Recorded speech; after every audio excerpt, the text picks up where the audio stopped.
Welcome to Energy Stew. This is Peter Roth, your host, and we're going to be interviewing today again, but this time the author of a very powerful book.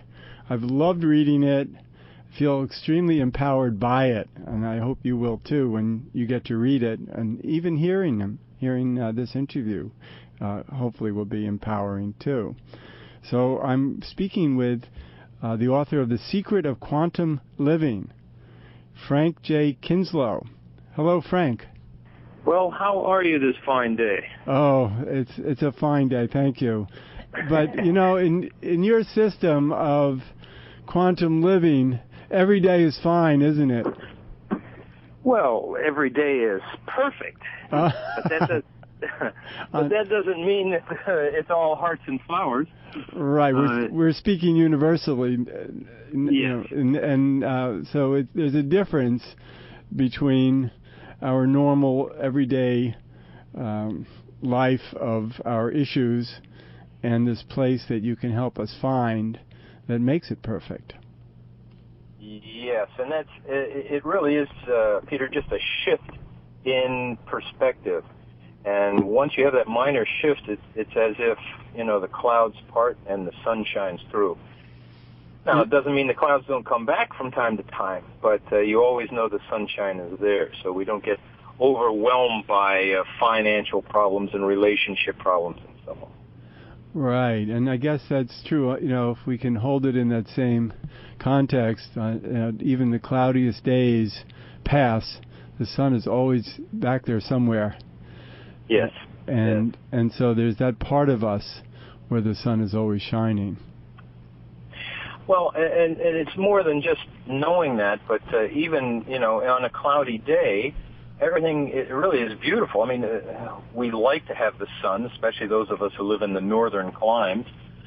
But on a cloudy day, everything is perfect as well, and that's the shift in perspective. And then no matter where you are, no matter what is going on, what activity is taking place in your mind or in your environment, with the perspective of, let's say, a certain kind of expanded awareness, let's put it that way. When you have this expanded awareness, then life goes on, and yet at the same time you're anchored very securely to this quiet, peaceful, blissful area of life. It must take a while, though. I mean, my mind, for instance, is very active, worries a lot, and you know, I'm used to having things to worry about. And then there's this quantum living that you can learn about in your book that is very different from those worries, and it's kind of interesting how we can live differently once we can hold on to that universal part of us. Yeah, except that as soon as we say it takes time and we want to hold on to those, what we do then is we create, if you will, a place where we are. We say where we are is not good enough, and where we want to go is going to be better. So we're going to feel better. Life is going to be better. But in fact, what I'm saying is that right where you are, no matter what the circumstances are, when you perceive life from the vantage point of, say, pure awareness, then everything takes on a shift, a softness to it. And yeah, you'd rather have the sun shining, but hey, the clouds are there, and you can enjoy them and be in bliss just as easily as if the sun were shining. Well, I guess that's why you needed to write a whole book about this, because I think our minds are so used to relativity that we fall back into that for a while. And, it's nice to have a book that spells it out for us in better ways that we can let go of this relative banter in our minds about what would be better, what the cloudy day isn't so nice. Yes. Those things that our mind is used to practicing. You know, the really neat thing about Secret of Quantum Living is that it doesn't matter whether you are the kind of person who tends to worry or whether you get upset easily. It really doesn't matter any of that, because you can transcend that easily. You can simply, I mean, let's take a perfect example here. We're worried about finances. Well, then you're going to say, I want to stop worrying about finances. What can I do? Well, I can make more money, or I can spend less money. But you see, you've created something that is already of a relative nature, and then let's say you're making $50 a day now, and if you were to make $100 a day and double that, you'd feel pretty good. If you made $1,000 a day, you'd feel really good. And then if you made $25 a day on your new venture, you'd feel bad. You'd feel like you had suffered. None of that really comes into play. What we do is, no matter what you feel you need, what the end, the goal, I guess I could say, even though it's not a goal, but the reason that we have any desire, more money, a better relationship, a shiny new red sports car, no matter what the desire is, underneath it all is to be at rest, to be at peace, if you will. Well, maybe there's also another way to look at this, that if we, let's say, are making $50 and think $100 will be better, it's like the people who win the lottery, a lot of them end up going broke and are very unhappy. So we don't know that all the things that our mind is seeking is actually going to end up being a positive thing or not. So in that respect, our minds are somewhat worthless in what they're striving for, because what you ask for might end up not feeling so good in the end. Well, even if it does feel good, it doesn't matter, because as soon as it feels good, we enjoy it for a short period of time, and then the mind gets restless again, doesn't it? It's never satisfied. Right, that's Buddhist suffering. Yes, exactly. And there is an area that does not change. If the mind attaches to something that changes, for instance, that shiny red sports car, you get that sports car. You actually buy it. Isn't it wonderful? You're happy, you're excited. A little bit of that joy comes away when you have to put in the first tank of gas, and you pop in $40 or $50 at the tank. And then the first payment comes due. There's a little bit less joy. Right, and a few speeding tickets. Yeah, well, sure. Hadn't thought about that. But how about, a rock gets thrown up and chips the windshield, or you get, the joy that we had can never be held. Even in a relationship, you fall head over heels in love, and, 6 days, 6 weeks, 6 months later, it's all changed. The reason we can't hold on to happiness infinitely is because it's the wrong cause for peace. It's the wrong cause for us feeling good. It's something that changes. Anything that you can get, you can lose. So if something's going to change, basically that means it's going to die. Well, actually, let me say something, because I've done a number of shows about happiness, about what can we do to achieve happiness. And of course, it gets into very nice places of holding everything in happiness. But even that is a word that can lead us astray. Yes, absolutely. And your first book was called Beyond Happiness. Yes. Well, happiness is we as a society here in the United States, as a nation, we have surpassed all worlds in the ability to become happy. We just can't hold on to it. And that's built into us because, we can get a new TV set, and we can get a new job, and we can do all of these things. Technologically, we're way ahead. Happiness is relative. We're not really searching for happiness. What we're searching for is contentment, for joy, for peace, for bliss. That doesn't change. And there is a way to get that. In fact, you can get it. You said, well, my mind just goes all the time. It would take time to stop that thinking. But in my workshops, within 10, 15 seconds, we are able to have you clear your mind of thoughts. Well, use that as the foundation. I want to get to some mechanics about this too. And yes. And yet, I first want to ask you that one word. You talk about pure awareness, and getting into this, the state of kind of a universal state of mind, that I don't hear you saying, well, the bottom line is to get into love, to feel love, to understand love. If we can establish that in ourselves, then everything is fine.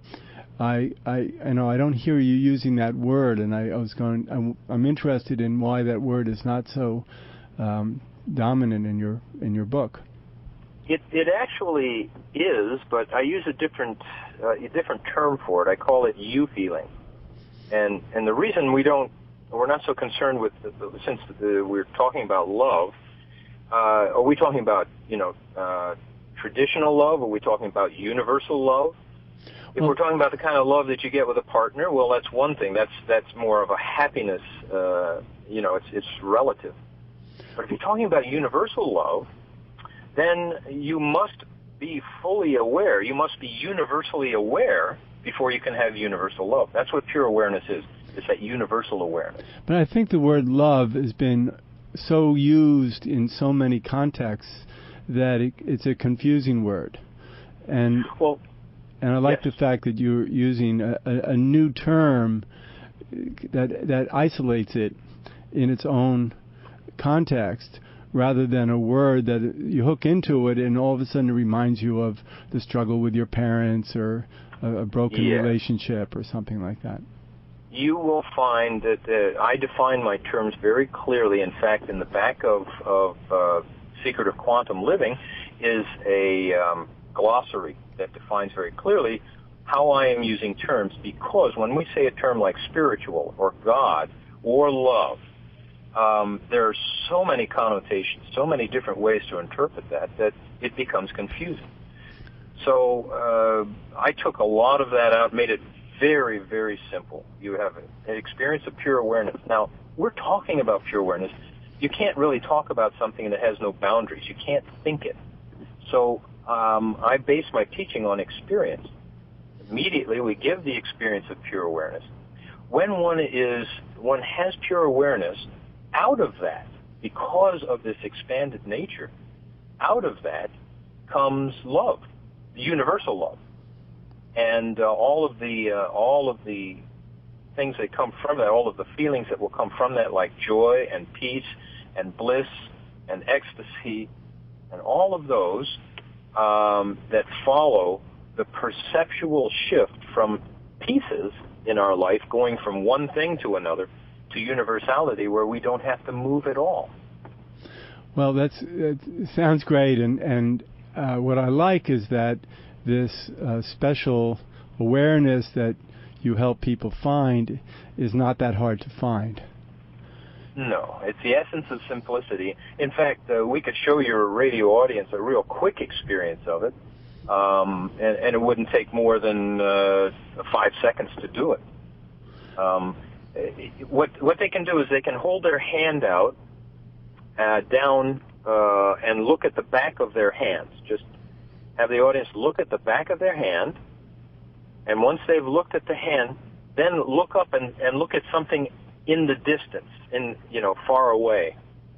So look at the hand, look at something far away, and now answer the question, what was in your mind from the time you looked at your hand till you looked at that second object that was far away? Nothing was there. But you don't go into a coma. Actually, your awareness is there. You're just not thinking anything. Your thoughts stop when your eyes move from your hand to the other object. And in that interim there, your mind is just aware, waiting for the next thing to take over, waiting for the next thought. Now, that's a real quick way. We learn how to hold this state for, hours and hours and eventually days. And it doesn't take, days to learn this. We learn how to do it before we break for lunch on the first day. And then it stays with you. It's the kind of thing that you can always easily, because it's so simple, you can return to it. Yes. And actually, we're not generating anything. It's always there. And the reason it's so simple and so effective is that it's already there. You're just not aware of it. So all I do is bring your awareness to pure awareness, and that's it. You have everything you need to do this right now. You don't need any special skills, any beliefs, any philosophy. It's a very simple scientific technique. So it's just a matter of reminding yourself once you have experienced this? Well, you can't remind yourself, because as soon as you remind yourself, you're already aware. So there's nothing you can do to do it. So as soon as you're aware, you're done. So there's nowhere to go. But the mistake that most people make is they think that they have to do something to become aware. And as soon as they enter in a process, you might as well just stop the process and be aware. Well, so go ahead. Now, but there are techniques that you use with your awareness, like healing, for instance. Well, not really. Here's the catch, and the problem that I had in first teaching this was how to teach how to do nothing. Because when you teach something like a technique is how to do something better, right? It's how to improve something or how to get something. Well, when you're doing something, you're not doing, and pure awareness is not doing. Well, let me define it a little bit more, because I've also looked at your book, The Secret of Instant Healing. Uh-huh. And there is a technique in that, even though you're not doing the healing, you're setting it up. Yes. Yes, and see, the technique, the beautiful thing about this is the technique is set up to stop. It's not set up to continue. Otherwise, it would keep the mind active. So very quickly, the mind wants to just settle down. Its natural state is to be quiet. But we've lost that ability, especially in this day and age. I think, 20,000 years ago, when this, or 30 or 40, 50,000 years ago, when this body was really honed, when Cro-Magnon man first walked on the earth, they had in themselves the ability, not the ability, but the natural environment to be aware. And it may be one of the reasons that we grew so quickly. Now, we've grown so much in the ability to focus on things that we've lost the ability to expand to experience nothing. And both have to be there in our world if we're going to be complete as a human being. Well, I think in more modern times we've learned to live with our brains more elaborately, and maybe in earlier times it was much more visceral and sensing and being aware of your environment more for survival's sake. Well, I think you're absolutely right. And what's the first thing we do when we need a break? We go on vacation. For many people, that's going back to the woods or to the ocean or something. It's where they stop doing and allow themselves a chance to quiet down. We miss it. As human beings, we need both to be together, not one and then the other, but both at the same time. And that's what I'm teaching. How to be completely aware while you're in activity, not in the middle of a meditation or something like that. I used to go out to Fire Island a lot. I had a friend who lived there, and that's this little reef off of Long Island. And it's a very narrow place, long, 30 miles long, only about a quarter mile wide. And so a lot of houses are there, but no roads. And people just are there for the environment, basically. And we end up right away. Well, it doesn't take long to establish what we call beach brain. And when you're out there, you just let go and are in the environment. It's a beautiful experience. Well, that's it. And this is how to get beach brain in the middle of a traffic jam. It's there. It's just that we've lost all touch with our roots as human beings, and if this wasn't so natural and wasn't so easy, there wouldn't be all this stir about it. The QE, quantum entrainment, which is the process, is just sweeping the world. It's only been around for a couple of years now, and people all over the world are learning it just from reading the book. Well, actually, when you say the world, you really mean outside of the United States. It's more popular in Europe than it is here. Yes, it is. Yes. In fact, we have huge workshops over there. 400 or 500 at a time, and we're limited only by the size of the room that we meet in. But I also, yes, the other parts of the world too, Australia, Taiwan, Japan, anywhere that the book is available, people can actually read the book and do the process. And then they told me, don't put the process in the book. You want them to come to your workshops. And I said, I want them to learn QE. I don't care about the workshop thing.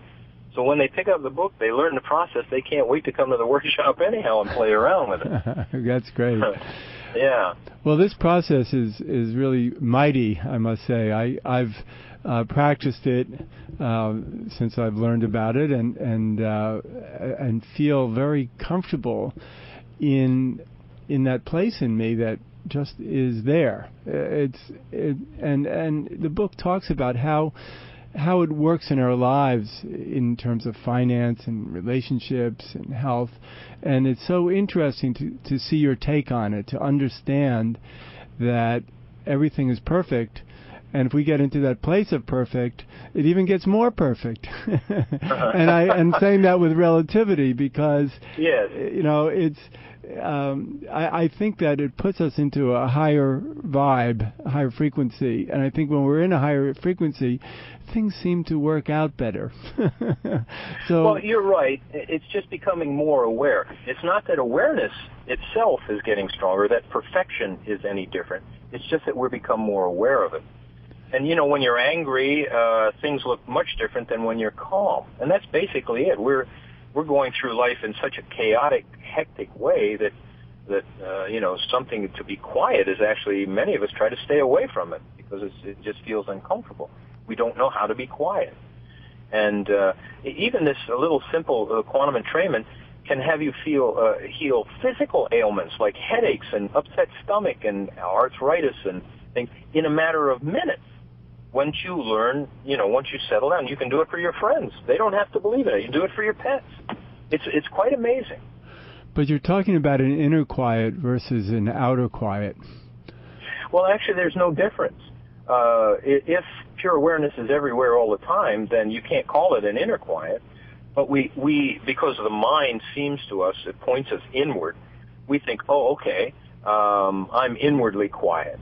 But what happens is people who do it for, a couple of months actually start to see pure awareness around them, in the plants, in the cars, in people's eyes.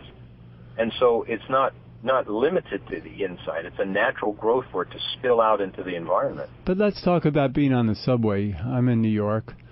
Uh-huh. How do you take your quiet into the subway? Well, you don't take it in there. It's already there. Oh, okay. Yeah. Well, that's what I mean. That's what I want to hear from you. Yeah, it's already there. You just need to be aware of it, and that's it. We think that that peace is something we can generate and control, and it's not. But actually, peace is. It doesn't move. There's nothing moving, and as soon as you become aware of the non-moving element, then, and I help you to do this. I mean, it sounds very hard, but in fact, it's the simplest thing you can do. When you become aware of it, it doesn't matter whether you're in the subway or where. It's just that peace is everywhere all the time. We just need to become aware of it. No matter what. Because we're looking now at these giant oil, this giant oil spill in the Gulf, and it can cause all kinds of worry. And so where is the quiet around that? Well, there is no quiet in the mind when it's acting, worrying about something. So the process is that you don't try to run away from the worry, and you don't try to fix it, because either one creates a polarity. And then you're going to say, well, I wasn't very successful at fixing it, or I was really successful, and you get this false sense of security because the next thing that comes along, you worry about that. What you do is you become aware of pure awareness, and then you become aware of the worry at the same time. The pure awareness gives you a deep inner peace or a universal love, and then when you become aware of the worry, it's like turning a light on a shadow. The worry is really not a thing. but the mind has made it into a thing. It's allowed that shadow to exist. And so when you turn the light of pure awareness on it, the shadows just scatter. Here's a good example. You're in a room, a dark room, and the sun starts to rise and it gets a little lighter, and you see at your feet a coiled snake ready to strike. And so you're immobilized with fear. You don't know if it's poisonous or whatever. And as you sit there and the sun rises a little bit more, enough light comes into the room and you see that it's a coiled rope. See? You were worried when you thought it was a snake. Then when the light came into your life and shined on the rope, and you recognize it for a rope, the worry goes away. The worry is non-existent. But what if it was a snake? Well, then you run like hell. Good. Yeah. Well, certainly, if it was a snake, then you're still a human being. I had a woman in my class whose sister drove for the Dalai Lama, and her sister asked the Dalai Lama one time, do you ever get angry? And he said, of course I do. I'm human. He said, but I don't stay angry very long. So if we were going to run away from the snake, we'd have that charge of adrenaline, and we might get worried for self-preservation. But very quickly, we'd return to a state of normalcy. Normalcy meaning quiet and peace. In your book, you said that this somewhat reflects the work of Eckhart Tolle, and it's called Advaita. And Advaita, yeah. Advaita, and so it's really about getting to that place of not needing an opinion. Yes, absolutely. And so, yes, an opinion is simply another construct, another mental construct, no matter who it comes from. Eventually, you want to throw out the guru. Who wrote the book? Was it If You See the Buddha on the Road, Kill Him? Get rid of everything that you need to rely on, because in essence, there is nothing that is lasting. Right. Except inner, and you already have that. Because all of the relative reality is all about what our opinions are about it, about who we are, who other people are, what counts, what doesn't count, what's good, what's bad. Yes. You don't have to throw those out. They're not, they'll change in time, but they'll change the way you are, not the way you want them to change, but as a reflection of you, your inner self. So they'll change automatically. You don't even have to go out and try to stop worrying. It'll just go away. Well, I love this work. We only have a couple minutes left. Sure. And how can people follow up? Well, the website is quantumentrainment.com. And that's QUATUM, quantum. Entrainment is ENTRAINMENT.com. I suggest getting on there. Everything you need to know about any materials that you want. We have a great forum that's interactive, and you can actually get on the forum and ask people to work on your lumbago or your eating problems, and interact with them. That's right. There's remote healing with this. Yes, that's right. Yes, because pure awareness is everywhere all the time. Why couldn't we? We don't need to take the body over there. The awareness is already there. So, and it works beautifully. I was really shocked when I developed this. I mean, believe me, this is just coming out of me, and I'm watching it, and I was amazed at what we could do with it. Yeah. So the website is the best thing to do. That's great, and this is such a timely book too, because we're getting into that place where things in this world look more and more chaotic, and if we can find that inner peace, or let's not even call it inner peace, let's just call it inner awareness, that can hold it without opinion, and just be at peace again with whatever, even if it doesn't look like peace, because it's pure awareness. I'm learning the lingo a little bit, but I get it, and I think it's so important that we all do. And I'm so grateful that you wrote this book, The Secret of Quantum Living. Well, I'm thankful for the chance to let other people know about it. It really is a very exciting technology and philosophy. But beyond all that, it's just the ability to be with yourself and not have to rely on anything outside of yourself. This has been so wonderful. Frank J. Kinslow. Frank, thank you so much for being a guest on Energy Stew. Absolutely my pleasure. And have a great summer in Europe. Yes, I'm going back in a couple of days. Good for you. Okay, and this is Peter Roth, your host of Energy Stew at Progressive Radio Network, and I can be reached at peter@heartriver, HEART, river.org. And thank you so much for listening.